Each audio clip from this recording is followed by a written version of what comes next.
Hallelujah, praise the Lord. परमेश्वर आप सबको बहुत आयत में आशीषित करे।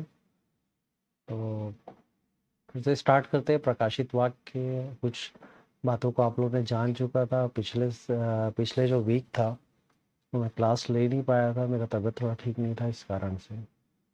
हालेलुया। तो प्रकाशित वाक्य को जो हम स्टडी कर रहे हैं, तो बहुत डीप स्टडी जो मेरे साथ रेगुलर कर रहे हैं उनको तो बराबर समझ में आ रहा होगा, लेकिन जो नए जो अभी हैं, जो फिर से ज्वाइन किए हैं, तो मैं आप लोग से रिक्वेस्ट करूँगा कि आप पुराना जो स्टडी है उसको एक बार देखेंगे तो आपको पूरी तरीके से बाकी चीज़ भी समझ में आने लगेगा। हालेलुया। तो हम लोगों ने देखा कैसे चैप्टर 1 जो था, चैप्टर 1 में क्या होता है कि सारा चीज़ यूहन्ना क्या करता है, देखता है ना। फिर उसके बाद चैप्टर 2 और चैप्टर 3 में भी हम लोगों ने स्टडीज़ किया, और हम लोगों ने देखा कि कैसे सातों चर्च के बारे में जो परमेश्वर का वचन था किस तरीके से था, वो सारे बातों को भी हम लोगों ने देखा। तो 3 चैप्टर भी अब कंप्लीट हो चुका है। कंप्लीट जो जो लोग नहीं सुन पाए हैं वो पीछे जाके सुन सकते हैं। हालेलुया। तो उसके बाद जो नेक्स्ट जो चैप्टर हम लोगों ने अभी देखा कि चैप्टर 4 जो है, वो चैप्टर 4 जो है लोगों को तब समझ में आता है जब हम युगों के बारे में जानते हैं। तो पिछले बार भी हम लोगों ने देखा है कि युग के बारे में मैंने डीप स्टडी आपको बताया था। हालेलुया। कि किस तरीके से कौन सा युग किस तरीके से काम करता है करके, कौन कौन से युग में क्या क्या हुआ था, इसके बारे में हमको दानियल की किताब में पता चलता है। तो पिछले बार हम लोगों ने दानियल की किताब अध्याय 2 से कुछ कुछ चीज़ों को देखा था, स्टडी किया था, तो आपको समझ में आया था कि अन्य जातियों का युग क्या है। क्योंकि मेरे को लगता है कि कुछ लोग जो इस बात को जानते होंगे अन्य जातियों का टाइम क्या था, कौन सा उनका कब से कब तक का पीरियड में अन्य जातियों का टाइम था, लेकिन जो नहीं जानते थे वो इस बात को जान पाए। हालेलुया। तो मेरे कहने का मतलब ये है कि ये जो युगों का जो मतलब जो ये युग का वर्णन जो हम लोग ने लास्ट उसमें देखा था, ठीक है। तो अभी फिर जो है कुछ कुछ बातें जो रह गई थी, क्योंकि उसको अंडरस्टैंड करना बहुत जरूरी है। क्योंकि प्रकाशित वाक्य में आपको हिस्ट्री को भी जानना जरूरी है, प्रकाशित वाक्य में आपको सारे इवेंट्स को जानना जरूरी है, तब जाके आप जो है भली रीति से प्रकाशित वाक्य को समझ पाएंगे। हालेलुया। तो आज जो हम बात कर रहे हैं वो इसलिए बात करें कि हम युग को जान पाए। क्योंकि युग को हम जानेंगे तब हमको समझ में आएगा कि हम किस युग की बात कर रहे हैं। जैसे कि यीशु मसीह आने वाला है, कौन से युग में आने वाला था, आने वाला है, या प्रकाशित वाक्य में जिन विषयों के बारे में हम लोग बात कर रहे हैं वो कौन से दौर में हुआ है या होने वाला है, आप तभी जान पाएंगे जब अच्छी तरीके से आप युगों को जानेंगे। हालेलुया। और प्रकाशित वाक्य में हमारा मेन मकसद अभी जो पढ़ रहे हैं हम लोग उसमें ये है कि हमको ये जानना है कि यीशु मसीह कब आएगा। तो हम लोग ने लूका रचित सुसमाचार अध्याय 21 उसका 24 में इस चीज को देख लिया था, और हम लोग ने पढ़ा था कि परमेश्वर का वचन उसमें ये कहता है कि वे तलवार के कौर हो जाएंगे और सब देशों के लोगों के बंदी होकर पहुंचाए जाएंगे, और जब तक अन्य जातियों का समय पूरा ना हो तब तक यरूशलेम अन्य जातियों के द्वारा रौंदा जाएगा। मतलब यहाँ कहने का मतलब है अन्य जातियों के टाइम को हमको जानना जरूरी था। क्योंकि दानियल के किताब में हम लोगों ने पिछले बार पढ़ा था कि अन्य जातियों का टाइम और दौर जैसी गुजर जाएगा उसके बाद ही यीशु मसीह का आगमन होगा। हो सकता है आज आप भी बाट जो रहे हैं यीशु मसीह का, जिस तरीके से मैं और मेरी कलीसिया और अन्य जो कलीसिया के लोग हैं यीशु मसीह का बाट जो रहे हैं, लेकिन वो टाइम कब है? कई लोग बोलते हैं वो दौर चला तो नहीं गया। लेकिन प्रकाशित वाक्य, परमेश्वर पिता का धन्यवाद हो कि परमेश्वर ने हम लोग के लिए किताबों को रखा है ताकि हम उससे जान पाएं कि यीशु मसीह कब आने वाला है, कब तक आने वाला है, ताकि हम जो है ना धैर्य अपने अंदर रखे रहें। हालेलुया। तो मेरे कहने का मतलब है पिछले बार जो है आप लोगों ने देखा होगा कि अन्य जातियों का दौर जो है वो किस तरीके से 3 से 4 भागों में डिवाइड किया गया था करके हम लोगों ने लास्ट टाइम जो है देखा था। हालेलुया। तो किस तरीके से यहूदियों का जो सताव का टाइम भी था उस चीज को भी हम लोगों ने देखा, और किस तरीके से जो है ये अन्य जातियों का समय जो है चल रहा है, जिसके बारे में हम लोगों ने आगे और भी हम लोग इसके बारे में डिस्कस करेंगे। मेन हमारा डिस्कस करना यही है क्योंकि दानियल 2 अध्याय में पिछले बार हम लोगों ने बेबीलोन के टाइम को भी देखा, फिर बेबीलोन का पतन के बाद किस तरीके से मादी और फारस, ठीक है, के बारे में भी हम लोगों ने जाना। फिर उसके बाद किस तरीके से जो है रोमन एम्पायर के बारे में भी हम लोगों ने जाना, मतलब जो ग्रीक लोगों के बारे में, तो किस तरीके से उन लोग टेक ओवर करते हैं करके, वो सारा चीज़ जो है एक मूर्ति का जो वर्णन दानियल ने जैसे किया था उसी की तरह जो है सब होता गया आपके सामने। सोचो ये सब बीती हुई बातें हैं, इसको आज आप पढ़ रहे हैं तो आपको समझ में आ रहा है कि जैसा परमेश्वर की किताब में लिखा हुआ है वैसा ही हुआ है। हालेलुया। तो हमको ये बात पता चल गया है कि जो ये सारे दौर खत्म होने के बाद एक और दौर आएगा। वो कौन सा दौर था हम लोगों ने दानियल की किताब में पढ़ा था, वो था यीशु मसीह का दौर। हालेलुया। जिसका आज आप और मैं क्या कर रहे हैं, इंतजार कर रहे हैं। हालेलुया। यीशु मसीह का हम सब बेसब्री से क्या कर रहे हैं, इंतजार कर रहे हैं कि कब उसका जो है राज्य आएगा, कब उसका सेकंड आगमन होगा करके।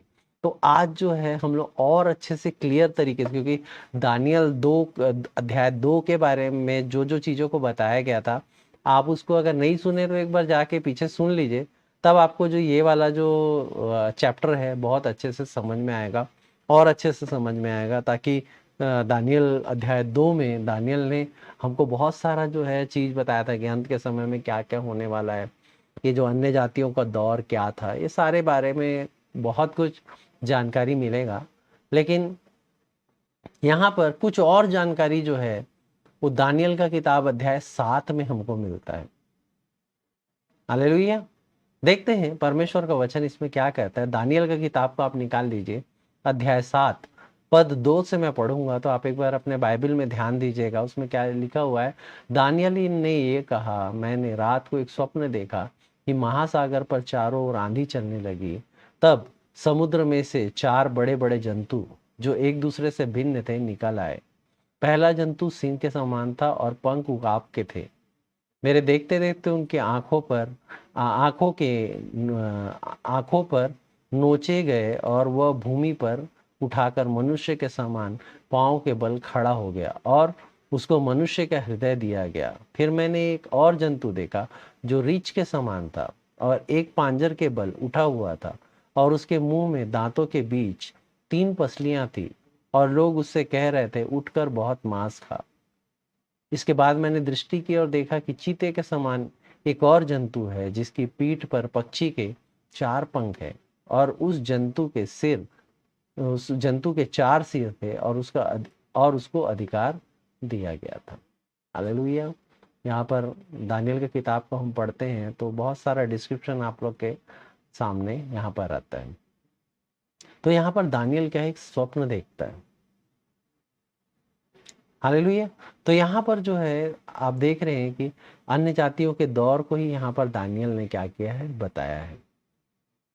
टाइमलाइन को भी बताया। जैसे पिछले बार जो आप लोग पढ़े हैं मेरे साथ जो थे, उन लोग इस बात को समझ में आया था कि पिछले बार जो मूर्ति का जो वर्णन किया गया था उसमें भी एक टाइमलाइन को दिया गया था कि सबसे पहले सर जो है वो नष्ट हुआ, फिर उसके बाद इस तरीके से। तो आप देख सकते हैं कि एक टाइम लाइन वहां पर भी बताया गया था। उसके बाद उसका किंगडम आएगा, फिर उसका किंगडम, इस तरीके से आप लोग ने पिछले बार देखा होगा। तो उसी तरीके से ये जो एनिमल्स के बारे में जो यहाँ पर बताया गया, जिस जानवरों के बारे में, ये भी अलग अलग टाइम पीरियड को दिखाता है। हालेलुया। तो सेम चीज है जैसे वहां पर आप लोग ने जो देखा था, एक स्टैचू देखा था, वैसे ही यहाँ पर दानियल जो है, लेकिन और यहाँ पर क्लियर करता है दानियल। हालेलुया। जिस तरीके से बेबीलोन में वहां पर स्टैचू देखा था, सारा चीज का जो वर्णन किया था, आप पिछले चैप्टर में पढ़ सकते हैं। सेम उसी तरीके से यहाँ पर जो है ना, वो सिंबल में यहाँ पर किसको बता रहा है, एनिमल्स को। हालेलुया। पहला एनिमल वो क्या बता रहा है सिंबल में, वो बता रहा है सिंह को देखा, मतलब लॉइन जो है। हालेलुया। और आपको पता होना चाहिए लॉइन को देखा मतलब उस समय जो प्राचीन काल में जो बेबीलोन था, बेबीलोन को ही क्या किया कहा जाता था, लॉइन कहा जाता था। क्योंकि बेबीलोन का जो एक स्टैचू था, मूर्ति जो एंशियंट टाइम का जो आर्कोलॉजिकली जो मिला गया था ना, वो लॉइन का स्टैचू था। उसमें जो एक लॉइन था और लॉइन में 2 पंख ऐसे निकले हुए थे, ये स्टैचू था बेबीलोन का। हालेलुया। तो ये जो अगर देखा जाए तो ये स्टैचू जो दिखाया गया, ये जो जानवर दिखाया गया है, ये किसको प्रदर्शित करता है? ये प्रदर्शित करता है नबूकदनेस्सर को और बेबीलोन को। मतलब ये सिंबल जो है हमको क्लियर इस बात का पता चल जाता है कि ये जो पहला सिंबल है, कौन सा? सिंह का जो सिंबल है, ये नबूकदनेस्सर को क्या करता है? बताता है। मतलब उस समय के एज को बताता है। कौन सा? मतलब जब बेबीलोन का टाइम था ना, उस टाइम के डिटेल्स को यहाँ पर दानियल बता रहे हैं। तो उस टाइम के डिटेल को हम लोगों ने डीपली जो है देख चुके थे कि किस तरीके से उस समय का डिटेल था करके, ठीक है। और सेकंड डिटेल जो यहाँ पर बता रहा है वो किसका बता रहा है? सेकंड डिटेल बता रहा है यहाँ पर रीछ का। रीछ मतलब क्या होता है? भालू, ठीक है। और वो भालू को क्या बोल रहा है कि वो उसके अपने दांतों में क्या पसलियां डाला हुआ, मतलब 3 पसली। पसली आप लोग देखे होंगे कि ना, रिप्स जिसको क्या बोलते हैं उसको सीने का जो मांस रहता है ना, जो पसली वाला, आप देखना मेरा जो थंबनेल है उसमें ना देखिएगा, एक भालू का पिक्चर है जो क्या क्या किया हुआ है, उसके मुंह में पसलियां हैं। हालेलुया। तो ये जो है ये किसको दर्शाता है? भालू का जो चित्रण जो दिखाया गया ना, ये मादी और जो फरीसी जो लोग हैं ना, उनके बारे में, जो फारसियंस जो मतलब पर्सियंस जो नहीं थे, मादी और फारस के जो लोग थे, उनका सिंबल था ये। हालेलुया। और उसके जो मुख में जो 3 जो पसली जो था, जिस राज्य को उन्होंने बहुत जल्द से एकदम जीता था ना, उसका सिंबल था। जैसे लीडिया हो गया, बेबीलोन हो गया, इजिप्ट हो गया, ये तीनों राज्य को उन्होंने क्या किया था? जीता था। मतलब बेबीलोन एक बहुत बोलना चाहिए पूरे वर्ल्ड में राज करने वाला देश था, उसको उन्होंने हराया था। हालेलुया। तो मेरे कहने का मतलब ये जो सेकंड जो एनिमल का जो सिंबल दिखाया गया था, इस सेकंड सिंबल जो दिखाया गया था, ये किसका सिंबल था? ये मादी और फारस के लोगों का था। हालेलुया। ये दोनों यूनाइट हुए, यूनाइट होके इन्होंने क्या किया? इन्होंने बेबीलोन को क्या कर दिया? हरा दिया था। आगे हम लोग दानियल की किताब में देखेंगे। तीसरा एक और एनिमल के बारे में यहाँ पर बात कर रहे हैं। तीसरा एनिमल किसके समान बोल रहा है? अगर हम बाइबल में देखेंगे तो तीसरा एक और एनिमल के बारे में बता रहा है, तो वो चीते के समान बोल रहा है। लेपर्ड जो रहता है ना, चीता, उसके समान बता रहा है। तो ये लेपर्ड जो है उसके समान बता रहा है। तो ये भी बहुत तेजी से मतलब ये साम्राज्य बढ़ा, और इस साम्राज्य के बारे में आप लोग को पता भी है। हालेलुया। और इस ये एकदम चीते के समान मतलब काम किया ये जो साम्राज्य है। अगर हिस्ट्री को आप पढ़ेंगे ना तो आपको समझ में आएगा। तो ये साम्राज्य किसका था? ये साम्राज्य था अलेक्जेंडर का, अलेक्जेंडर द ग्रेट। तो ये भी बहुत मतलब बोलना चाहिए कि 4 साल का इसका साम्राज्य था। इसके बारे में भी यहाँ पर परमेश्वर का वचन जो है ना बहुत अच्छे से बताया है। अगर आप इसको, मैं निकाल रहा हूँ, इसको पढ़ते हैं। चीते के समान एक और जंतु है जिसकी पीठ पर पक्षी के 4 पंख है, बोल रहे हैं। मतलब ये जो अलेक्जेंडर द ग्रेट था उसका सिर्फ 4 साल का ही साम्राज्य था, और उस जंतु के 4 सिर थे। उस जंतु के 4 सिर थे, इसका मतलब क्या बोला? जब इसका राज्य जब आया उसके बाद ना ये राज्य ना 4 भागों में डिवाइडेड हो गया। आज आप लोग जो देखते हैं कि बोलना चाहिए कि पूरा जो यूरोप कंट्री जो है वो अलग अलग भागों में जो डिवाइडेड है ना, पूर्व पश्चिमी जो देश है, उसका कारण ये था कि अलेक्जेंडर के कोई और भी उसके संतान नहीं थे। तो उसके जो सेनापति लोग थे उन लोग ने क्या किया? अलग अलग किंगडम को अपना डिवाइड कर लिया। तो इस तरीके से जो है अलेक्जेंडर का जो बोलना चाहिए किंगडम जो था उसको रिप्रेजेंट परमेश्वर का वचन चीता के रूप में कर रहा है। क्योंकि ना बहुत ही तेजी से इसने काम किया, बहुत तेजी से और बहुत जल्द। बस 4 साल का इनका साम्राज्य था। तो ये सारा चीज का डिटेल जो पिछला हम लोगों ने पढ़ा है ना, वो सेम डिटेल से मेल खाता हुआ है। मतलब सेम टू सेम वही डिटेल है यहाँ पर। लेकिन हम आगे थोड़ा सा पढ़ते हैं ना, तो आगे पढ़ने से हम लोग को थोड़ा सा यहाँ पर डिफरेंस समझ में आता है, और यही हमको सारा चीज का क्लू मिलता है। क्योंकि आप लोग को पता होना चाहिए कि ये जो चारों किंगडम के खत्म होने के बाद एक किंगडम आने वाला है। वो किसका किंगडम है? वही है यीशु मसीह का किंगडम। ठीक है।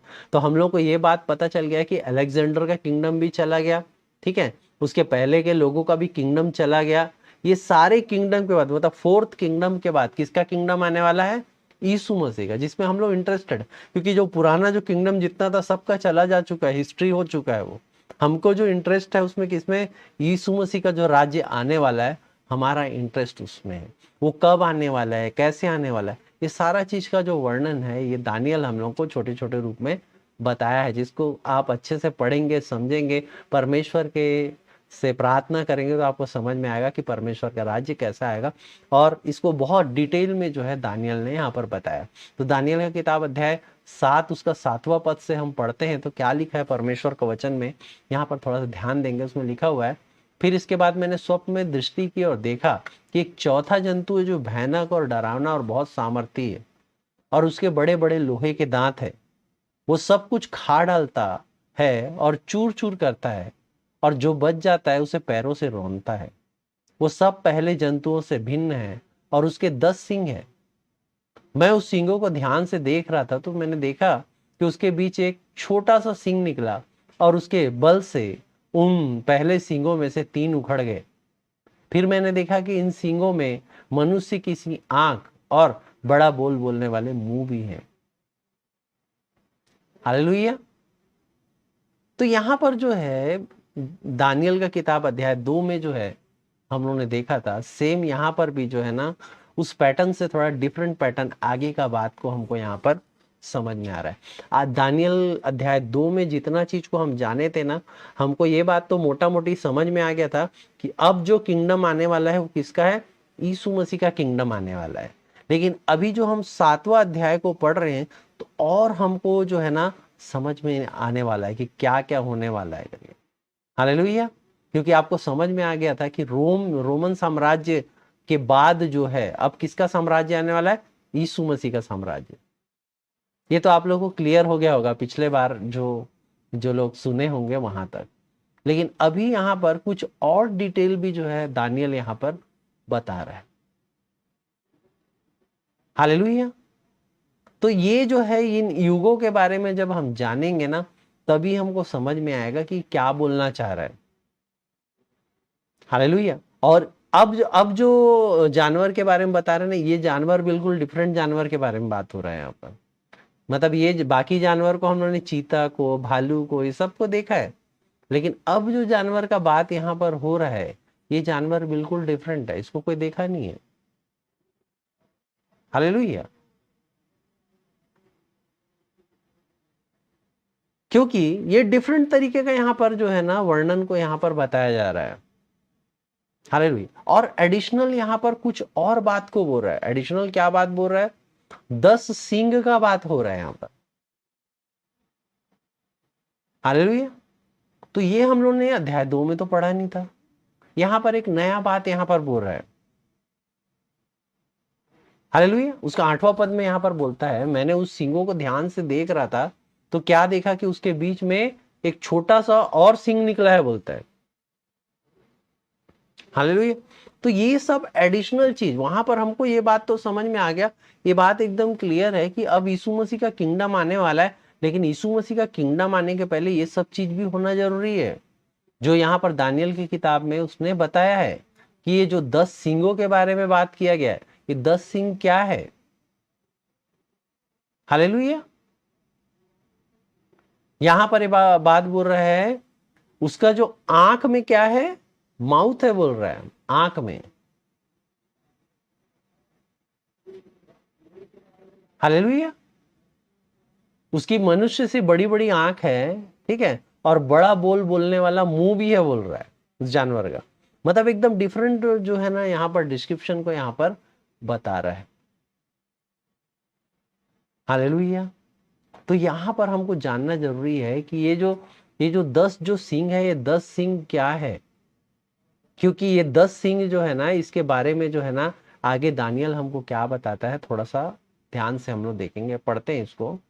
7वां अध्याय उसका 9वां पद से मैं पढ़ रहा हूँ। उसमें लिखा है, मैंने देखते देखते अंत में देखा कि सिंहासन रखे गए और कोई अति प्राचीन विराजमान हुआ। उसका वस्त्र हिम सा उजला और सर के बाल निर्मल ऊन सरीखे थे।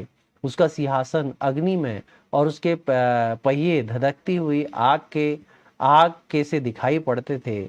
उस प्राचीन के सम्मुख से आग की धारा निकल कर बह रही थी। फिर हजारों हजारों लोग उसकी सेवा टहल कर रहे थे और लाखों लाख लोग उसके सामने हाजिर थे। फिर न्यायी बैठ गए और पुस्तक खोली गई। तो आप तो ये पढ़ते ही समझ गए होंगे कि ये किसके बारे में बात हो रहा है।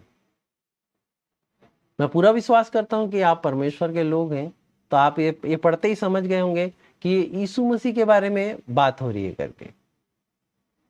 फिर उसके बाद आगे 20वां पद में यहां से पढ़ता हूं तो इसमें लिखता है, फिर उसके सिर में के 10 सींगों का भेद, और जिस नए सींग के निकलने में 3 सींग गिर गए थे, अर्थात जिस सींग को आंखें और बड़ा बोलने वाला मुंह और अन्य सींगों से अधिक भयंकर था, उसका भी भेद जानने की मुझे इच्छा हुई। यहाँ पर दानियल को जो है ना, उसको ये बात तो समझ में आ गया कि यीशु मसीह का आगमन है, लेकिन ये तो 10 सींग और इसका जो भेद को जानने का उसका इच्छा हुआ।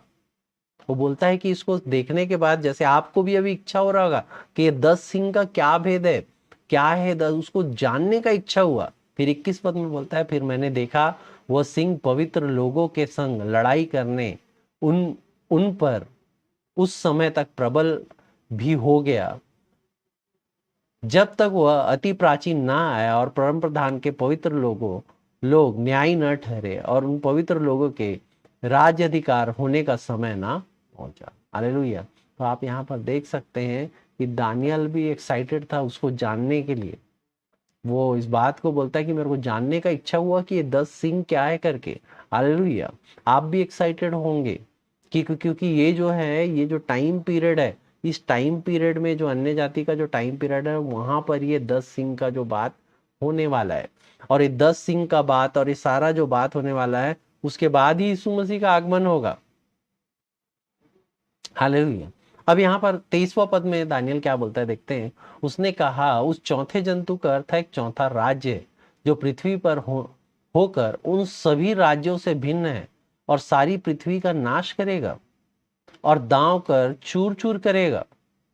उन 10 सिंगों का अर्थ यह है कि उस राज्य में से 10 राजा उठेंगे और उसके बाद उन पहलों से भिन्न एक और राजा उठेगा जो 3 राजाओं को गिरा देगा, और वह परम प्रधान के विरुद्ध बातें करेगा और परम प्रधान के पवित्र लोगों को पीछ डालेगा और समयों और व्यवस्था के बदल देने का आशा करेगा, वरन 3.5 काल तक वे सब उसके वश में कर दिए जाएंगे, परंतु तब न्यायी बैठेंगे और उसकी प्रभुता छीनकर मिटाई और नष्ट की जाएगी, यहां तक कि अंत ही हो जाएगा।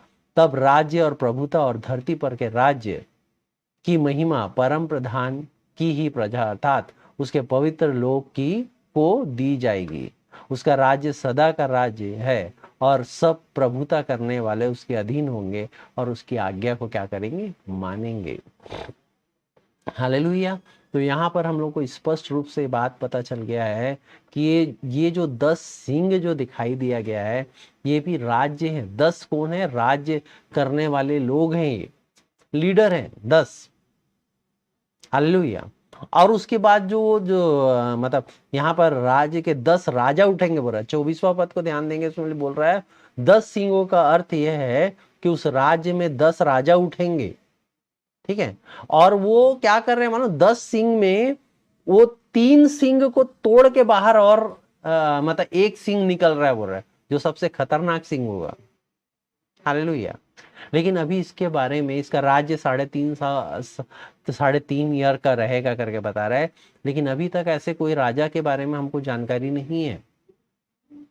ये कौन सा राज्य होगा, उसके बाद ही यीशु मसीह का आगमन होने वाला है। मतलब ये जो सारा चीज होना है, ऐसे कौन 10 लीडर निकलने वाले हैं जो अभी इस तरीके से कार्य करेंगे, ये सब चीजों का पुष्टि होने वाला है। उसके बाद आप लोग को पता है ये अंत का दौर चल रहा है। आज हम लोग जिस दौर में हैं, मतलब यीशु मसीह के आने वाला दौर है, इसीलिए हम ये सब चीजों को देख रहे हैं कि आने वाले समय में क्या होने वाला है। तो ये जो 10 सिंह, मतलब ऐसे जो 10 जो राजा जो हैं, ये कौन से दौर में और कब आने वाले हैं, इसके बारे में अभी कोई भी जानकारी नहीं है। तो उसके बाद का जानकारी, मतलब उस राजा में से फिर वो 3 सिंह को तोड़ के एक और सिंह निकलेगा बोल रहा है, मतलब वो भी एक और राजा होगा। वो कौन है, क्या है, उसके बारे में भी अभी जानकारी कुछ नहीं है। हालेलुया। दानियल के टाइम में हम लोगों को ना सिर्फ दौर के बारे में पता चलता है कि इस दौर में हम जो है ना हैं, क्योंकि आप देखेंगे कि उस समय कौन सा दौर था। उस समय दौर था किसका? नबूकदनेस्सर का दौर था। किसके दौर में? दानियल के टाइम में। फिर उसके बाद दानियल का प्रिडिक्शन के बाद ये पता चल गया कि उस समय किसका दौर आने वाला है। दानियल के मतलब नबूकदनेस्सर के बाद किसका दौर आने वाला है? उसके बाद जो है मादी लोग का और फारस का जो राजा था उनका दौर आने वाला है। ठीक है। और ये दानियल के जीवित रहते रहते ही आया। दानियल जब बूढ़ा हो गया ना, आप दानियल का किताब अध्याय 9 को निकालेंगे ना, तो आपको समझ में आएगा, उसमें पूरा वर्णन दिया हुआ है। अब 9 का 11 में अगर पढ़ेंगे तो वहां लिखा है मादी छयस्र का पुत्र पुत्र दारा करके। ये कौन था? मादी था। और नबूकदनेस्सर क्या था? ठीक है, नबूकदनेस्सर मादी था क्या? नहीं था। मतलब नबूकदनेस्सर का दौर खत्म हो गया, उसके बाद दूसरा दौर चालू हुआ। किसका? मादी लोग का, फारस के लोगों का, जिन्होंने क्या किया? नबूकदनेस्सर को निस्तेनाबूद कर दिया था। इस जो समय में भी कौन था? क्या नाम है इसका? दानियल वहां पर था। 69 ईयर्स जो है ना नबूकदनेस्सर का राज्य था टोटल इजराइल देश में। उसके बाद जो है 69 ईयर्स के बाद वहां पर मादी और फारस जो जो लोग हैं उनका राज्य वहां पर था। तो दानियल उस दौर में भी था, इस दौर में भी था। दोनों दौर में जो था दानियल वहां पर अवेलेबल था। हालेलुया। इवन आपको ये मतलब बता दूं कि दानियल भी कंफ्यूज हो जाता है। दानियल को भी कंफ्यूजन लगता है कि यीशु मसीह का राज्य आने वाला है करके। लेकिन आज मेरा विषय नहीं है कि मैं आप लोग को ये बताऊं करके। लेकिन उस समय दानियल को भी ये लगता है कि अब जो है ना यीशु मसीह का राज्य आने वाला है। 70 साल के बाद यीशु मसीह का राज्य आ जाएगा करके दानियल का बुक में लिखा हुआ है। लेकिन जब वो इस तरीके से प्रार्थना करने लगता है, पता है आपको, कि दानियल की परमेश्वर का राज्य अब आने वाला है करके, तब फिर जो है परमेश्वर एक दूत को भेजता है, जिब्राइल को, जो कि उसको बताता है कि नहीं, तू इसको सही नहीं समझ रहा है, इसको गलत समझ रहा है करके। हालेलुया। परमेश्वर का राज्य बहुत निकट है। आप जो है इन सब छोटे छोटे बातों को अभी अच्छे से अगर जानेंगे, तभी आपको समझ में आएगा कि ये जो दौर क्या क्या चीज का दौर चल रहा है। आज जो है ना कलीसिया का दौर, आज मैं बता रहा हूं, आज लास्ट है जिसमें हम कलीसिया के बारे में बात कर रहे हैं। क्योंकि इसके बाद चैप्टर 4 से आप देखेंगे कलीसिया है ही नहीं। उसके बाद आगे जो कलीसिया का भी एक दौर है, कलीसिया का दौर भी खत्म हो जाएगा। आज कई लोग कलीसिया का महत्व को नहीं समझ पा रहे हैं। आज एक दौर चल रहा है, इस दौर में कलीसिया कलीसिया उठा लिया जाएगा। कलीसिया का कितना महत्व है, इस बात को आज समझ नहीं पा रहे हैं लोग। हालेलुया। लेकिन ये कलीसिया का भी दौर जो है ना लिमिट है। हालेलुया। आप देख सकते हैं वो 7 कलीसियाओं के बारे में जो वर्णन है, आज हम लोग उस कलीसिया के दौर में हैं। लेकिन ये कलीसिया का दौर भी जल्द खत्म होने वाला है। कब खत्म होने वाला है कोई नहीं जानता, वो सब परमेश्वर के हाथ में है। लेकिन हम जो है प्रिडिक्टेशन जो है, जैसे दानियल का किताब और प्रकाशित वाक्य को जब हम पढ़ते हैं, तब हमको समझ में आता है कि ये दौर जो है बहुत जल्द खत्म होके अब यीशु मसीह का दौर आने वाला है। हालेलुया। हम सबको तैयार रहना है। यीशु मसीह कभी भी आ सकता है। हालेलुया। एक एक जो बातें हैं वो पूरी होते जा रही है। आपको समझ में नहीं आएगा कि क्या होने वाला है, कैसे होने वाला है करके, लेकिन आप अपने आप को तैयार करके रखिए। क्योंकि जितना ज़्यादा आपका तैयारी रहेगा परमेश्वर के आगमन का, उतना ज़्यादा जो है आप आनंदित रहेंगे। हालेलुया। अपने आनंद में आप और भी मगन होते जाइए, क्योंकि यीशु मसीह जो जल्द आने वाला है। हालेलुया। तैयारी कीजिए आप भी। नेक्स्ट जो चैप्टर रहेगा, आज मेरे को यही बताना था, इतना ही जो बातें हैं आज आपको बताना था। लेकिन नेक्स्ट जो चैप्टर 4 है, अगले सप्ते से आपको बहुत कुछ समझ में आएगा, जिसमें सिर्फ स्वर्ग की बातें होगी। ना तो हम कलीसिया की बात करेंगे, ना पृथ्वी की बात करेंगे। सिर्फ वहां पर परमेश्वर ने स्वर्ग और अनदेखी चीजों के बारे में बात किया है। तो आपको जो है ये दौर के बारे में कुछ जानकारी मिल गई है और इस दौर के बारे में अच्छे से आप जान चुके हैं कि आप कौन से दौर में हैं करके। हालेलुया। परमेश्वर आप सबको बहुत आयत में आशीषित करे। जितने भी लोग ऑनलाइन अवेलेबल हैं, परमेश्वर उनको बहुत आयत में आशीषित करे। और कुछ भेंट के बारे में जानकारी आज मैं बताना चाहता हूँ। पिछले बार मेरा तबीयत खराब होने के कारण क्लास जो है हम ले नहीं पाए थे। तो पिछले बार जो हमको भेंट जो प्राप्त हुआ था, उसमें राकेश भैया के द्वारा हमको एक भेंट प्राप्त हुआ था और डॉली के द्वारा एक गुप्त भेंट हमको प्राप्त हुआ था। महिमा के द्वारा एक गुप्त भेंट हमको प्राप्त हुआ था। अन्य कोई भी भेंट हमको प्राप्त नहीं हुआ था। अगर आप किसी भी तरीके का भेंट देना चाहते हैं, दशमांश देना चाहते हैं, तो आप परमेश्वर के राज्य में दे सकते हैं और एक अच्छे मन से जो है आप परमेश्वर के राज्य में दीजिए, ताकि परमेश्वर के राज्य में जो है बढ़ोतरी होने पाए। हालेलुया। परमेश्वर आप सबको बहुत आयत में आशीषित करे। आप कोशिश कीजिए कि वेडनेसडे का जो प्रेयर मीटिंग हुआ था उसको एक बार और सुने, और संडे का जो पिछले बार हुआ था उसको और अच्छे से सुने, ताकि आपको अंत के समय के बारे में और भी जानकारी मिलेगी। हालेलुया। आइए इन भेंटों के लिए जो दिया गया था, इसके लिए एक प्रार्थना को हम करेंगे। अनुग्रहकारी दयालु यीशु मसीह, दया करना मेरे खुदावन। यीशु मसीह, आपकी सहायता, आपके मदद के लिए पिता धन्यवाद देते हैं मेरे खुदा, क्योंकि पिता परमेश्वर हर एक सहायता तेरे द्वारा ही मिलती है मेरे खुदा। और पिता परमेश्वर, लोगों के मन को तू ही बदलता है मेरे खुदा। परमेश्वर पिता, तूने जो पिता सहायता किया पिता परमेश्वर, तो लोगों ने पिता परमेश्वर हाथ खोल के पिता परमेश्वर तेरे लिए बढ़ाया मेरे खुदा। परमेश्वर पिता, जो लोग भी पिता परमेश्वर अपनी बढ़ती और घटती में से जो भी पिता परमेश्वर तुझे दिए हैं मेरे खुदावन, वो कई गुना फलवंत होने पाए पिता की सहायता और मदद करना पिता। और ऐसी सहायता करना पिता परमेश्वर कि अपने पिता परमेश्वर वो छोटा और कम नहीं पिता, जबकि पिता परमेश्वर अधिक को निकाल के पिता तेरे लिए रखने पाए पिता, ताकि तू भी अधिकता में पिता परमेश्वर उनको देने पाए मेरे परमेश्वर। तेरा धन्यवाद देता हूँ पिता, हर बात में तेरी अगुवाई करते हुए प्रार्थना को यीशु के नाम से मांगता, आमीन। हालेलुया। परमेश्वर आप सबको बहुत आयत में आशीषित करें। आइए एक और प्रार्थना हम करेंगे हम सभी के लिए, जो भी लोग यहाँ पर उपस्थित हैं।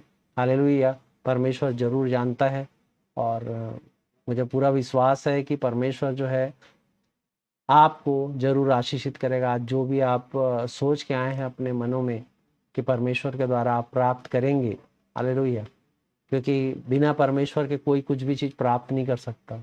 हालेलुया। आइए अपने आंखों को बंद कर एक प्रार्थना करेंगे। दयालु परमेश्वर, दया करना मेरे खुदा। जितने लोग भी यहाँ पर उपस्थित हैं मेरे खुदावन, उनकी सुधि ले मेरे खुदावन। और पिता परमेश्वर उनकी सहायता करके पिता उसके जीवन को पिता बदल देना मेरे खुदा। परमेश्वर पिता, उनके जो भी पिता विकार हैं पिता दूर कर पिता, उनके बीमारी परेशानी को दूर कर मेरे खुदा। परमेश्वर पिता, उनके जो भी पिता परमेश्वर दिक्कतें हैं मेरे परमेश्वर पिता, उसको हटाते हैं पिता। तू दया कर मेरे खुदा, आज सहायता कर पिता कि अपने सारे बोझ को पिता परमेश्वर तेरे ऊपर डालने पाए पिता। परमेश्वर पिता, तुझ पर निर्भर होना सीख पाए मेरे खुदावन। आज पिता जितने भी लोग हैं मेरे खुदा जो अपने बोझ को लेके ढो रहे हैं मेरे खुदावन, परमेश्वर सहायता कर पिता, वो तुझ पे भरोसा कर पाए मेरे खुदावन। और पिता परमेश्वर अपने आप को हल्का करने पाए पिता। तू हल्का करने वाला अद्भुत परमेश्वर पिता, दया करने वाला परमेश्वर पिता, आज यहाँ उपस्थित हर एक जन को पिता तेरे हवाले करते हुए प्रार्थना को यीशु के नाम से मांगता हूँ, आमीन। प्रभु आप सबको बहुतायत में आशीषित करे। सभी को प्रेज द लॉर्ड।